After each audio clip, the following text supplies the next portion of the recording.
जय श्री कृष्ण साथियों।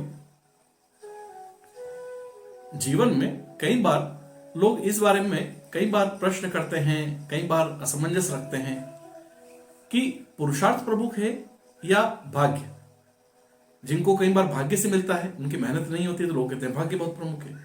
वहीं कुछ लोगों ने जिन्होंने कुछ पाया है, उनसे पूछते तो उन्होंने पुरुषार्थ बहुत किया है। आपका क्या मत है, पुरुषार्थ महत्वपूर्ण है या भाग्य? मेरा व्यक्तिगत मत यह है, इन दोनों की ही अपनी अहमियत है। जिस चीज में आपका कोई कंट्रीब्यूशन नहीं है, जो आपके हाथ से परे है, प्रयास से परे है, वह आपका भाग्य है, नियति है, अवसर है। लेकिन उसे प्राप्त करना, अपनी मंजिल तक पहुंचना, इसके लिए जो आपको प्रयास करना पड़ता है, वह है आपका पुरुषार्थ। और कहीं ना कहीं जो परिणाम है, मेरा ऐसा मानना है, वो इन दोनों का मिला जुला रूप है। कई बार पुरुषार्थ बहुत करते हैं, लेकिन भाग्य साथ नहीं देता है, तो परिणाम नहीं मिलता है। कई बार पुरुषार्थ नहीं किया, लेकिन भाग्य ने अच्छा साथ दिया, तो परिणाम मिल गया। एक कहानी के माध्यम से अपनी बात दोस्तों आप तक पहुंचाऊंगा, शायद आपको अच्छी लगे। एक गांव में एक सेठ जी रहते थे। उन्होंने अपनी बच्ची की शादी एक दूसरे गांव के सेठ के बच्चे से की। दुर्भाग्य से सेठ का जो बच्चा था, वो थोड़ा गलत आदतों में पड़ा हुआ था। नशे की आदतें थी, थोड़ा सा जुआरी था, लॉटरी, इन चीजों में उसकी आदत थी। तो उसने उसके पास जो कुछ भी पैसा इकट्ठा था, सब उसने समय के साथ गंवा दिया। और जो ये सेठ जी हैं, सात्विक हैं, अच्छे इंसान हैं, इनको दुख होता था कि उनकी बच्ची तकलीफ में है, लेकिन वो चाह के भी सहायता नहीं करते थे। उनकी पत्नी उनसे अवश्य कहती थी कि हमको अपने बच्चे की सहायता करनी चाहिए, उसको आर्थिक तंगी है। तो ये सेठ जी कहते थे कि जब भाग्य साथ देगा, जब समय आएगा, तब लोग अपने आप साथ देंगे, तब सब कुछ ठीक होने लगेगा। तुम थोड़ा पेशेंस रखो, धैर्य रखो। कुछ समय बाद वो लड़का अपनी पत्नी को लेकर इन सेठ जी के घर पे आता है। सेठ जी घर पे उपस्थित नहीं थे, तो जो सेठानी थी, माँ थी लड़की की, उसे अच्छी आवभगत की और उसने मन ही मन सोचा कि यूं तो उनके पति मना कर रहे हैं, लेकिन फिर भी वो सहायता कर सकती है, तो कैसे करे। तो उसने क्या किया कि कुछ लड्डू बनाए अपने बेटी और दामाद के लिए, और हर लड्डू में उसने सोने की एक एक अशर्फी रख दी और एक पात्र में, घड़े में, पात्र में, डिब्बे में रख के उनको भेंट किया, ताकि जब ये घर ले जाएंगे लड्डू खाने के लिए, जैसे खोलेंगे अंदर अशर्फी मिलेगी, तो इनको आर्थिक सहायता हो जाएगी इस तरह से। तो वह डब्बा लेकर जब वो लड़का अपनी पत्नी के साथ वापस अपने गांव जाने के लिए निकला, तो रास्ते में उसने सोचा कि ये डब्बा इतना भारी है, क्यों मैं लेकर जाऊं। तो उसने वहीं रास्ते में कोई मिठाई वाले की दुकान थी, उसको वो मिठाई बेच दी, और जो पैसा मिला उससे खुश हो गया कि चलो इस मिठाई के बदले पैसा मिला, पैसा कुछ काम आएगा, मिठाई क्या काम आती। और वो अपने घर चला गया।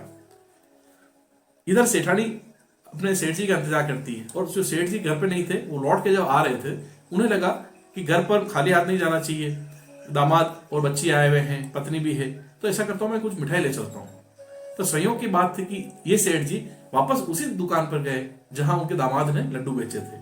इन्होंने संयोग से वही लड्डू वापस खरीदने में आ गए, और वो लड्डू लेकर वापस घर आ गए। सेठानी ने जैसे ही डब्बा देखा, जैसे लड्डू देखे, उसे लगा तो पहचाने में लग रहे। तो उसने सेठ जी को अपनी बात बताई, और जैसे लड्डू खोल के देखे तो उसमें सोने की अशर्फियां थी। तो जब सेठानी ने अपने पति सेठ जी को पूरी बात स्पष्ट की, तो सेठ जी ने एक बात कही कि देखो देवी, मैं हमेशा कहता था कि यदि उनके समय अच्छा आना होगा, तब अपने आप परिणाम अच्छे आने लगेंगे। उसके लिए हमें धैर्य रखने की आवश्यकता है। निश्चित रूप से गलत आदतों को तो छोड़ना ही है, और सही आदतों को अपनाना है, वह पुरुषार्थ का पार्ट है। लेकिन देखो, किस्मत में नहीं था, तो तुमने चलाकर भी दामाद को अशर्फियां दी तरीके से, लेकिन वो उनके हाथ नहीं दी। और साथ ही साथ देखो, उस मिठाई वाले के पास भी भाग्य में ये अशर्फियां नहीं थी, अन्यथा वो भी इसे रख सकता था या किसी और ग्राहक के पास जा सकती थी। घूम फिर के मेरे पास ही आ गई। कहानी छोटी सी दोस्तों, लेकिन संदेश इसका ये बताता है कि कई बार आप और हम अपनी जिंदगी में ये देखते हैं कि बहुत सारी परिस्थितियां, जिसमें चाहे कोई लोग आ सकते हैं, कोई भी अनजाना शख्स आ सकता है, कुछ भी ऐसा हो सकता है, जहां आपके लिए कभी कभार कुछ चीजें फेवरेबल हो जाती है, और कभी कभार आपके बिल्कुल ऑपोजिट हो जाती है। वो आपके हाथ में नहीं थी चीजें, ये नियति है। लेकिन मेरा व्यक्तिगत मानना ऐसा है, चाहे स्थिति आपके लिए फेवरेबल हो, चाहे ओपोजिशन का हो, आपको अपना पुरुषार्थ उस परिस्थिति में कैसे बेस्ट करना है, यही लर्निंग हमें करनी है। तो जीवन इन दोनों का मिला जुला रूप है, और हमारे हाथ में क्योंकि पुरुषार्थ है, हमें वही करना है। और भगवान ने कहा भी है कि परिणाम उनके हाथ में, तो परिणाम उनके हाथ में छोड़ देते हैं। उम्मीद करता हूं इस कहानी का और इस कहानी के संदेश का आपने आनंद लिया होगा। अगले फिर एक नए वीडियो में मैं आपके सामने उपस्थित होऊंगा। उससे पहले मैं आपसे निवेदन करूंगा कि यदि आपने इस YouTube चैनल को अभी तक यदि सब्सक्राइब नहीं किया है तो थोड़ा सा समय लेकर रक्षित आमेटा टोटल सॉल्यूशन समाधान को सब्सक्राइब कर लें, बेल आइकन को दबा लें ताकि नोटिफिकेशन ऑन हो जाए और आने वाले सभी वीडियोस की जानकारी आपको मिलती रहे। और वीडियो पसंद आए तो अपने मिलने वालों में भी शेयर कीजिएगा। अगली कहानी में मिलते हैं दोस्तों, तब तक अपना और अपने परिवार का ध्यान रखें। नमस्कार।